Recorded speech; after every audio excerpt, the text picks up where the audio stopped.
Good morning, dear students. Now let's discuss about hypolipidemic drugs. Okay, already we have discussed anti-anginal drugs, and the prototype drug for anti-angina is nitrates. And here we are going to discuss about hypolipidemic drugs. Okay, I hope you all know what are hypolipidemic drugs. What are hypolipidemic drugs? Can you tell what are hypolipidemic drugs? Hypolipidemic drugs will be lowering the level of lipids and lipoproteins in the blood. What are hypolipidemic drugs? Hypolipidemic drugs are those which lower the level of lipids and lipoproteins in the blood. Hope you're clear. What are hypolipidemic drugs? These are drugs which lower the level of lipids and lipoproteins in the blood, and nowadays we are using this hypolipidemic drugs to prevent the cardiovascular disease. Why we are preferring this hypolipidemic drugs? To prevent the cardiovascular diseases by retarding the accelerated atherosclerosis. Okay, to prevent the cardiovascular disease by accelerated atherosclerosis in hypolipidemic individual. If you are not giving this hypolipidemic drugs, what will happen? There will be narrowing of the arteries, cholesterol will be depositing in the arteries, so there will be clot formation and all. It may lead to stroke, thrombosis, intravascular thrombosis, and also to prevent the cardiovascular diseases, we are using this hypolipidemic drugs. You study the definition of hypolipidemic drugs. What are hypolipidemic drugs? These are drugs which lower the level of lipids and lipoproteins in the blood, and they have got attention because they will be preventing cardiovascular diseases by retarding the accelerated atherosclerosis. Okay, next is the classification. You know, mainly the drugs used as hypolipidemic drugs are the statins. Statins are also called as the HMG-CoA reductase inhibitors. Next is the lipoprotein lipase activators, bile acid sequestrants, lipolysis and triglyceride synthesis inhibitors, and last is the sterol absorption inhibitors. So we have 5 classes of drugs. First is the HMG-CoA reductase inhibitors. They are also called as the statins. Which are the various statins? Lovastatin, simvastatin, pravastatin, atorvastatin, rosuvastatin, pitavastatin. If you see, all the drugs are ending with the term statin. Okay, which are the statin? Lovastatin, simvastatin, pravastatin, atorvastatin, rosuvastatin, and pitavastatin. Second is the bile acid sequestrant. They are the cholestyramine, cholestyramine, and also colcivilam. Which are the bile acid sequestrants? Cholestyramine, colestipol, and colcivilam. Next is the lipoprotein lipase activators.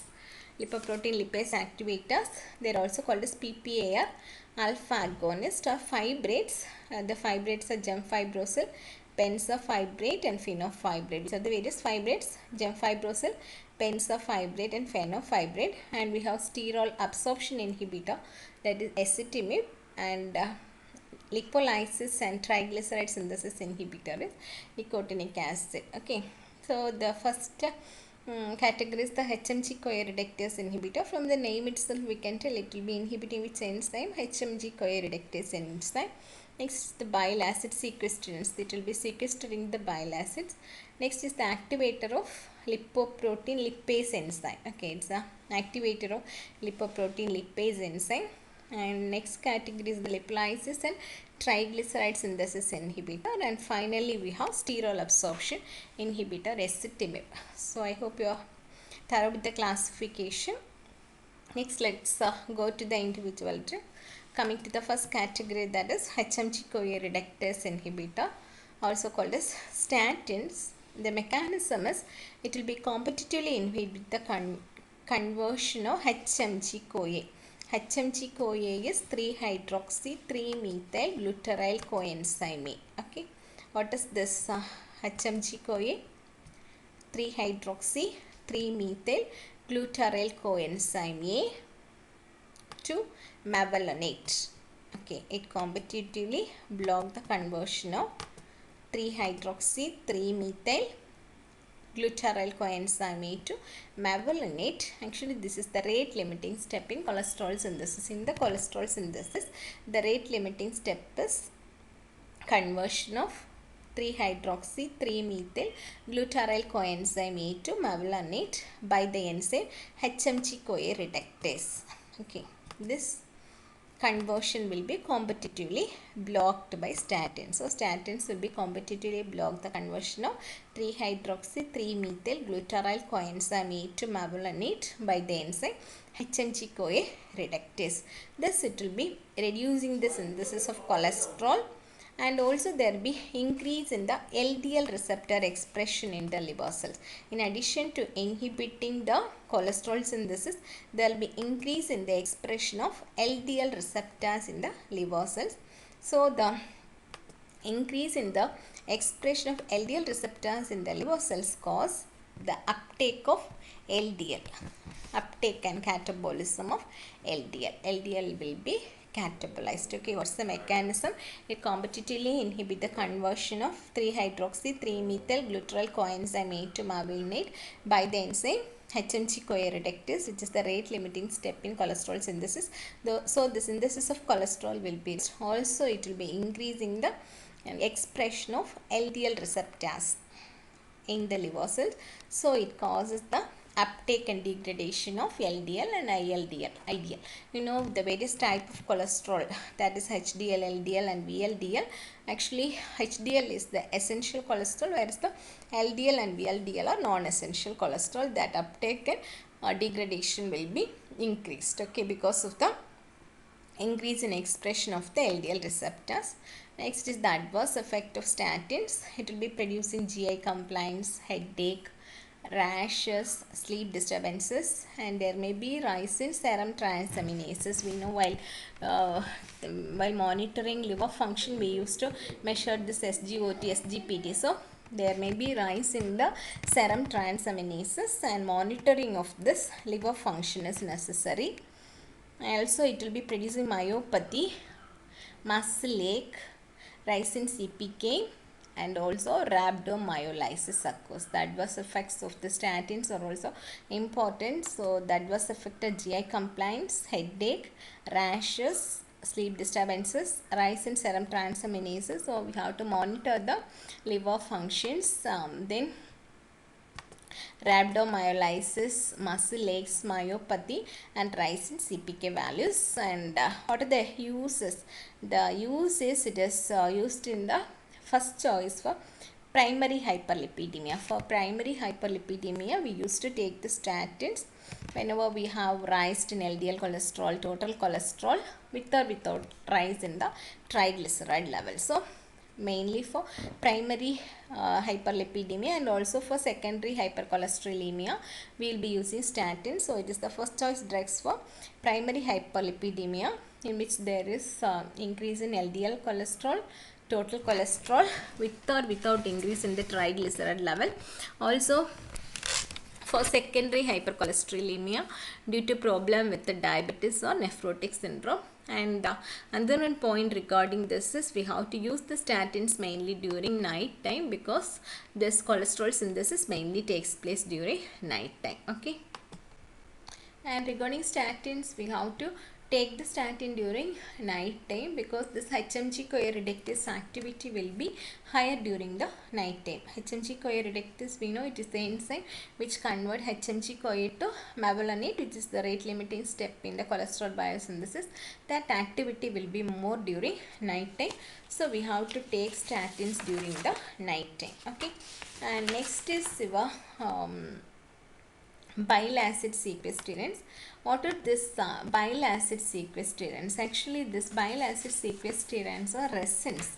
They are the basic ion exchange resin. What's the nature of this resin? They are basic in nature. They are ion exchange resin, and they are supplied in chloride form. Okay, what are this bile acid sequestrants? They are basic ion exchange resins. They are applied in the chlorate form, and they are not absorbed or not digested in the gut. If you are taking, it will not be absorbed, it will not be digested in the gut, but what will happen is it will binds to the bile acids in the intestine. This drugs like cholestyramine, cholestyramine and cholestyramine, they will be binding to the bile acids in the intestine, and they interrupt the intrahepatic circulation. Okay, they'll be binding to bile acids in the intestine. Where they bind, they'll be binding to the bile acids in the intestine and interrupt the enterohepatic circulation. So the fecal excretion of bile salts and cholesterol will be increased. It will be bind to the bile salts in the bile acids in the intestine. Since it binds to the bile acids in the intestine, there will be fecal excretion of bile acids and cholesterol. So there will be enhanced metabolism of cholesterol to bile acids. More cholesterol will be converted to bile acids. I hope you have understood the mechanism. Bile acid sequestrated, they will be binding to the bile acids in the intestine, and there will be reduction in the interruption in the enterohepatic circulation. So what will happen? Excretion of bile salts and cholesterol will be increased, and cholesterol will be converted to bile acids. Again, we have more LDL expression in the liver cells that will be helping in the uptake and degradation of LDL and IDL. Okay. So I hope you are clear about this bile acid sequestrants. What are this bile acid sequestrants? They are basic ion exchange resin which are supplied in chloride form. They are not absorbed neither digested, but they will be interrupt the absorption of enterohepatic circulation of bile acids in the intestine. Fecal excretion of bile salts and cholesterol will be increased. Then cholesterol will be converted to bile acids. Then there will be more LDL receptor expression in the liver cells. Next, protein lipase activator. From the name itself, we can tell this drugs the lipoprotein lipases. Lipoprotein lipase is the enzyme which degrade VLDL. What is this lipoprotein lipase? The lipoprotein lipase is an enzyme which degrade VLDL. So there will be lowering of triglycerides. Okay. What is this lipoprotein lipase? Lipoprotein lipase is the enzyme which help in the degradation of VLDL. So there will be lowering of circulating triglyceride. This lipoprotein lipase activators, again we will be calling it as fibrates, and how the effect will be produced is the effect will be mediated through PPAR alpha. What is PPAR alpha? PPAR alpha is the peroxisome proliferator activated receptor alpha. What is this PPAR alpha? Peroxisome proliferator activated receptor alpha. Actually it is a gene transcription regulating receptor. What is this PPAR alpha? It is a gene transcription regulating receptor. It is expressed in the liver, fat and muscles, and when this PPAR alpha is activated, it will be enhancing the lipoprotein lipase synthesis and fatty acid oxidation. Again this will be enhancing the LDL receptor expression in the liver cells, and these fibrates will be decreasing the hepatic triglyceride level also. Hope you are clear. Lipoprotein lipase activators, fibrates will be enhancing the level of the lipoprotein lipase enzyme. This is activated through PPAR alpha. What is PPAR alpha? Peroxisome proliferator activated receptor alpha, which is a gene transcription regulator receptor. What is this PPAR alpha? It is a gene transcription regulator receptor expressed in the liver, fat and muscles. Then it will be enhances the lipoprotein lipase synthesis and fatty acid oxidation. Again there will be enhanced in the LDL receptor expression. Okay. The fibrate drugs are fenfibrate, phenofibrate, benzofibrate. Next is the adverse effects. It will be producing adverse effects like epigastric distress, loose motion, skin rashes, eosinophilia, blurred vision. This gemfibrozil plus statin. What is statin? Statin is the HMG CoA reductase inhibitor. If they are combining together, there are chances of myopathy. So we should not combine together. There are risk of gallstones, and also it is contraindicated during pregnancy. These are the various adverse effects. Next is the lipolysis and triglyceride synthesis inhibitor. Okay, what is from the name itself we can tell it is the inhibitor of lipolysis and triglyceride synthesis. This drug will be inhibiting the lipolysis and triglyceride synthesis, that is nicotinic acid. Nicotinic acid will be inhibiting lipolysis by lipases in adipocytes. Okay, it will be inhibiting the lipolysis, breakdown of lipids. It will be inhibiting the intracellular lipolysis by lipases. Lipids will be breakdown by lipases, that will be inhibited. It will be inhibiting the degradation of intracellular lipids, lipolysis by lipases in adipose tissues. So there will be decrease in the level of free fatty acids from adipose tissues to the liver. Since free fatty acid level is decreased, the production of triglycerides and VLDL level will be decreased. Okay, I hope you're clear. It will be inhibiting lipolysis. Lipolysis will be taken by with the help of lipases. It will be inhibiting the lipolysis by lipases. So there will be reduction in the production of free fatty acids. Since free fatty acid level is decreased, there will be reduction in production of cholesterol, VLDL, and also triglycerides. It also inhibited triglyceride synthesis. Triglyceride synthesis will also be reduced. Okay. Only two mechanism enhances lipolysis. Sorry, it inhibits lipolysis and inhibit the triglyceride synthesis. Lipolysis will take place with the help of the enzyme lipases, that will be inhibited. Also, it will be inhibiting the triglyceride synthesis. So, VLDL generation, LDL generation will be reduced by this drug, that is nicotinic acid. And this nicotinic acid, if you are taking, it is a vasodilator. Since it is a vasodilator, it can produce flushing, heat, itching. So nicotinic acid, it is a vasodilator. Because of vasodilation, adverse effects like flushing, heat, itching.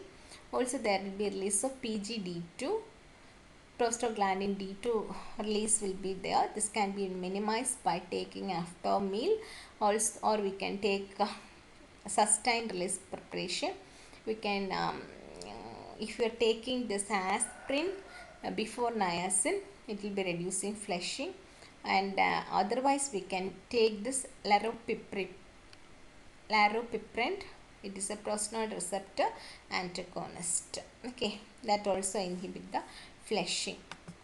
Other adverse effects are dyspepsia, vomiting, peptic ulcer, dryness and hyperpigmentation, liver damage will be there, hyperuricemia, and it is contraindicated during pregnancy. So what are the various adverse effects? It is a vasodilator, so it produces flushing, heat and itching. There will be release of PGD2, that can be minimized by taking with the meals, or we can take sustained release preparation, or we can take aspirin before taking niacin, or we can take this PGD2 prostanoid receptor inhibitor, that is this laropiprin should be taken. Next adverse effects are dyspepsia, vomiting, diarrhea, then peptic ulcer, dryness and hyperpigmentation of skin, liver dysfunction, hyperuricemia, and it is contraindicated during pregnancy. And the last drug is the sterol absorption inhibitor. It will be inhibiting the absorption of sterol, that is ezetimibe. Ezetimibe inhibit the absorption of this cholesterol, inhibit the intestinal absorption of cholesterol by interfering with the cholesterol transporter protein. How it inhibit the absorption of cholesterol is by inhibiting the cholesterol transporter protein, that is NPC1L1 in the intestinal mucosa. So how ezetimibe acts? Ezetimibe acts by inhibiting the cholesterol transporter protein. It inhibits the absorption of cholesterol by interfering with the cholesterol transporter protein, that is NPC1L1, which is present in the intestinal mucosa. Okay. but once the absorption of cholesterol is inhibited, there will be increase in the synthesis of cholesterol. So to prevent the synthesis of cholesterol, we have to combine this with statin. Statin will be inhibiting the synthesis of cholesterol, and this ezetimibe steroid absorption inhibitor will be inhibiting the absorption of cholesterol. Okay, I hope you're clear. You got an idea what are hypolipidemic drugs. These are drugs which lower the level of lipids and lipoproteins in the blood, and they are useful for cardiovascular disorders, and it can prevent the risk of cardiovascular disease, and it prevent the atherosclerotic attack in hyperlipidemic individual. It retard the atherosclerosis in hyperlipidemic individual. We know the classification categories like HMG coeridectase inhibitors, bile acid sequestrator, lipoprotein lipase activators, lipolysis and triglyceride synthesis inhibitor, and sterol absorption inhibitor. HMG coeridectase inhibitor HMG coeridectase enzyme which convert 3-hydroxy 3-methyl glycerol coenzyme A to mevalonate by the enzyme HMG coeridectase, which is the rate limiting step in cholesterol synthesis, and there will be increased in the expression of LDL receptor in the liver. So the catabolism and uptake of LDL will be increased. Then we have to take the statin during night time because HMG coeridectase activity will be more during night time. Adverse effects: GI complaint, rashes, sleep disturbances, myopathy, then muscle aches, rhabdomyolysis are there, and it is used in primary hyperlipidemia and also in secondary hyperlipidemia. Next is the bile acid sequestrants. They are resins, ion exchange resin, basic ion exchange resin which are supplied in chlorate form. They will be binding with the bile acids and interfere with the enterohepatic circulation, and bile salts will be eliminated in the feces, and there will be more conversion of cholesterol to bile acids. Next is the lipoprotein lipase activator. That is they will be activating the lipase enzyme.